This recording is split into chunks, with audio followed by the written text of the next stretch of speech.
I'm going to live cold call for you guys. I called for 20 minutes. I spoke to multiple businesses and I did speak to people who were difficult to deal with as well. How did I deal with those situations and did I win business? Well, of course I did, but I'll tell you exactly how I did. Before we do get into it, take notes. Think about it, come back to this video. Trust me when I say there's going to be a lot of gems shared in this video. So I really want you to grasp it. I really want you to understand exactly what I say throughout the video. Okay, first, if you move up now, let me do some calls and you guys can listen into me doing the calls. I think that hopefully will be a bit different and nice to you as well.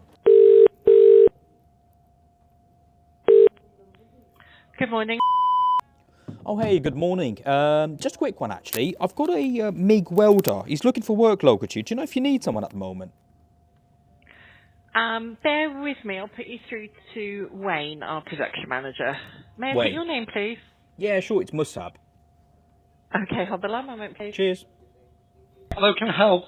Yeah, hey, Wayne. It's Musab. So apologies, I don't want to keep you too long. I know you got the holidays coming up. Now, I want you guys to notice something. When I spoke to the lady, my tone was very, oh, hey, oh, I'm wondering if you got... It was very, she would like to have a conversation with me if she met me in town.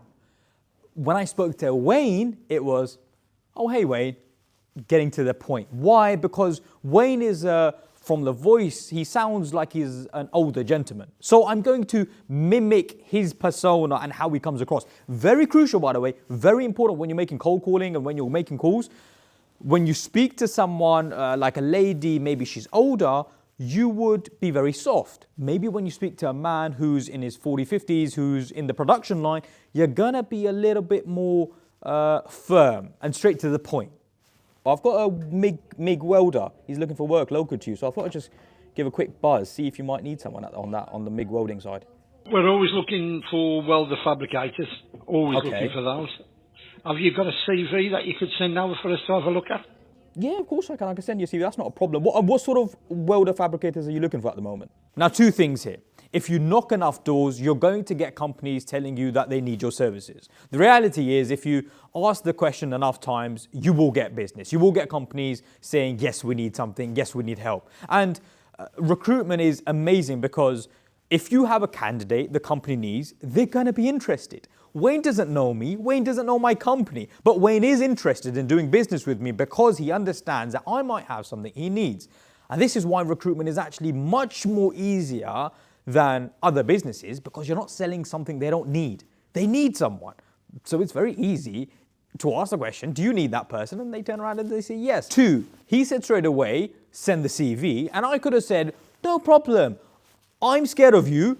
Give me your email address and I'll just send the CV. When we're making calls, we have to understand that we have a say. We have to be in charge. And so, not a problem, Wayne. I'll send you the CV, but tell me exactly what you're looking for, is basically what I was saying. All kinds, to be honest. We're looking for about 3, to be honest, if we can get our hands on them. Obviously, we do a range from obviously decorative fabrication up to beam and stick, into big schools or into hospitals or from that to an hand railing. So we cover most things, shall we say. Okay. So we need experienced people rather than people who want to train up, if you like, because obviously we've got a lot of work next year and we need people to hit the ground running, if you like. Now note this point. He said he wants experienced people. He's talking about certain things. I'm not writing notes down. If it was you, then you would write notes. I know these job titles, and so it's much easier for me to understand. But obviously you'd be expected to write down, he wants someone in this, he wants someone in this. I have an idea what he's looking for already because I've been in the industry for 10 years. But obviously you'd be expected to write notes. Anyway, he said he wants experienced people. I'm going to tell you how I'm going to keep that bullet in my brain and use it later on. No, fair enough. I have to ask a question in which case. What sort of money are you thinking of paying? And I assume it's permanent. That depends on the candidate, obviously. I mean, if he's fully experienced, then we can just go, there you go, sir, carry on with that. Then we can sit down and have a discussion. Okay. Obviously, if he's not up to the speed there we want, obviously, then that's another discussion. Fair play. What I can do, Wayne, is, by the way, welding fabricators is basically out and out what we do. So, in fairness, we should be in an all right place to find you someone. But give me an idea between a bracket, 30. I mean, is it permanent you need someone, or? Oh, definitely, yes, yes. Okay. We need 3 off. 3. Okay, so 3, and is it MIG stuff, TIG stuff, or is it both? Both. Both, fine. And, obviously, I'd rather have fabricator welders rather than welder fabricators. There is Fabricator obviously a welders. difference. Yeah. Fine, yes, I mean, not a problem. we're looking for those going forward for next year. Obviously, it's a permanent role. And obviously, we'll discuss costs depending on his expertise, where he's worked before, his experience, and stuff like that. I still want to make sure that you're comfortable with it as well. And obviously, I want to, as you can expect, I have to give the candidates an idea. So give me something that I can work with. In terms of? A bracket of salary. Now, I want you guys to note something here. At this point, Wayne is starting to get difficult. And often, we as people who are selling on the phone may get a little bit scared and think, oh, he's getting a bit annoyed. Forget about it. No, what you need to realize at this point is you need to provide a service to the client. And if there is some information that you need, then you ask again. And you reiterate, I need this information because I'm trying to help you, Wayne. I mean, look, if you want me to do a good job, I need to know this. So stop being difficult. And if you feel confident in the information that you're requesting isn't too much, isn't too sensitive, isn't too personal, then you ask that question again. You take charge. When you take charge, it's much easier for you later on down the process, because when you speak to a candidate, you can at least say, well, they will pay up to 35,000 or 40,000 for the right candidate. You need to ask this question and you need the information so you can go to the candidate and basically tell them what the salary is. So obviously you can send the candidates, which guess what? Increases the chance Wayne gets the guy and increases the chance you make your money. Again, it depends on where they've worked. Okay. What they've done, who they've worked for, what their experience is. Give me an up to. Work with me, Wayne. I'm trying to work with you right now. Give me an up to 35, up to 40. Well, again, if he's all singing, all dancing, then he can't obviously write his own checks, but he can come in and say, well, I've worked here, and here. If he's a Thatcher who wants to be a welder, then that's a different conversation, isn't it? 100%, totally agreed. Would you be comfortable paying the 35, 38 for the right guy? I don't know if you picked up on that, but I said, would you be comfortable paying 35 for the right guy? And watch his reaction. If you listen to his reaction, it's very evident that he wouldn't pay 60,000. He wouldn't pay 70,000. Will he pay 70,000 pounds for a welder? No, the answer is no. He's not going to do it. So, you might be watching and thinking, well, let it go, mate. Go on, just let it go. No, I can't let it go because I need to know what he wants to pay the guy, because I need to share that information with them. So sometimes a client might get difficult on something which actually they shouldn't be getting difficult on, and it's on you to make them realize, I don't really care if you're coming with this persona. I need to know this information. So you better tell me the answer, because I'm trying to do you a favor and do the candidate, and you know what I mean? Like, we're all trying to help each other here. So what do I say? I say, help me help you, Wayne. Will you pay 35K? And his reaction, it's very evident that he will just about pay 35K. Possibly, yeah, possibly. Okay, that's possibly. Fine. Obviously, the way we normally work is we need to see people's CVs, because seeing where the history of where they've worked before, it'll tell us really whether they're in the ballpark of where we want to be. What are the sort of companies where you like people from? A background of construction steel. This, by the way, is a fantastic question. If you're watching this, write notes, rewind this and watch this again exactly how I say this. Now, Wayne doesn't give me a fantastic answer because Wayne is a little bit difficult. And it's okay. We love Wayne because he's giving us business. But asking the client, what sort of companies do you like a candidate working from on the CV? It's amazing, because then you can go and find candidates from those companies, and the client's obviously going to be like, oh my God, he's worked for so-and-so. Amazing. Companies always have rival companies. Companies always have people they like people from. Ask this question. Amazing question. Trust me. Write it down.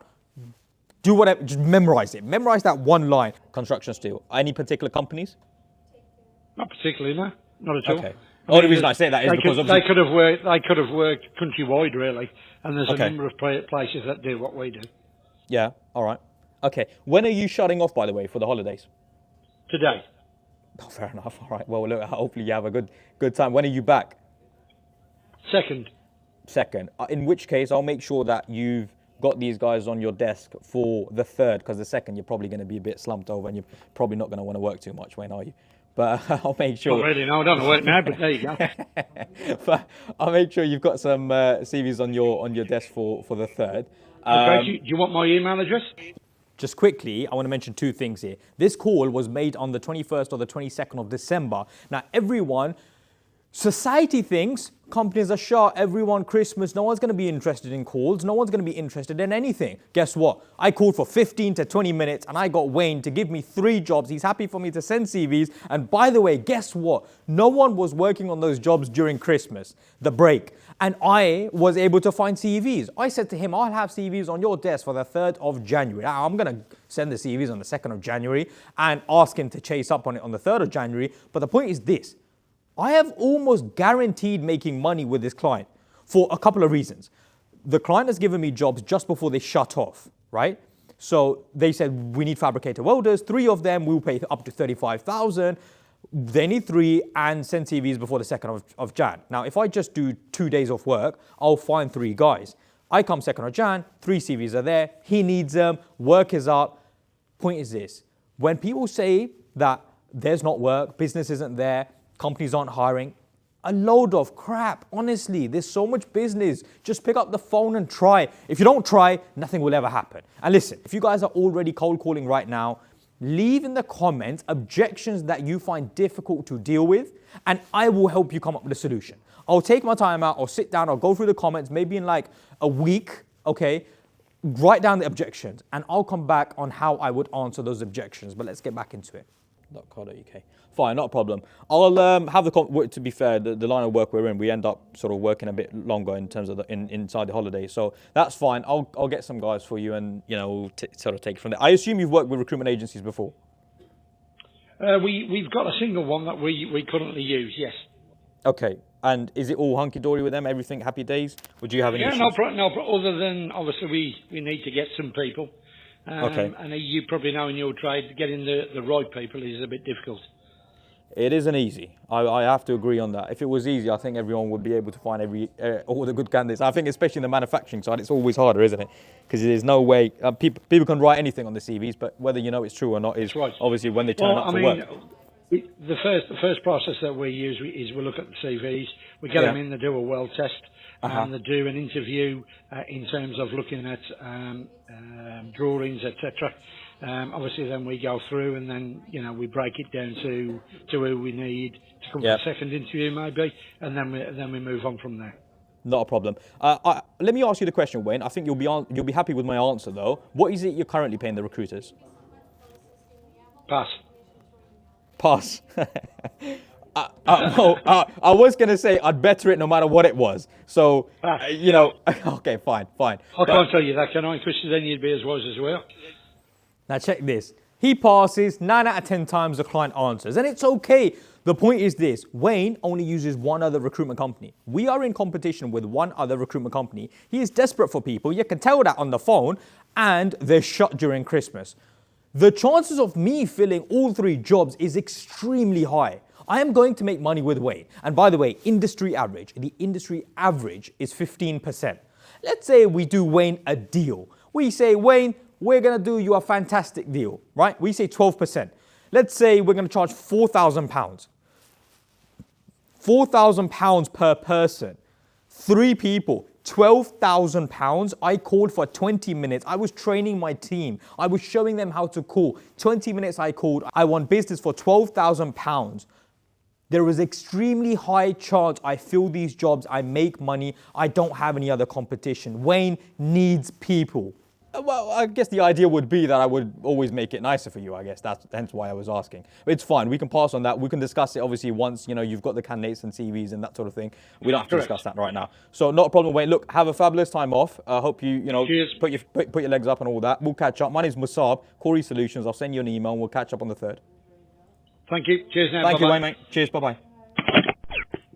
Listen. Make sure you're always building rapport and relationship with your clients. £12,000 of business we've won in 20 minutes. Wayne was a difficult guy to deal with. He was difficult, let's be honest. I could have messed that up completely. But if you know how to deal with a client, if you know how to deal with winning business and all that stuff, it's very easy. So £12,000, 20 minutes, but people will still say it's not possible. People will still say, what if? What if it doesn't happen? What if something goes wrong? I'm done.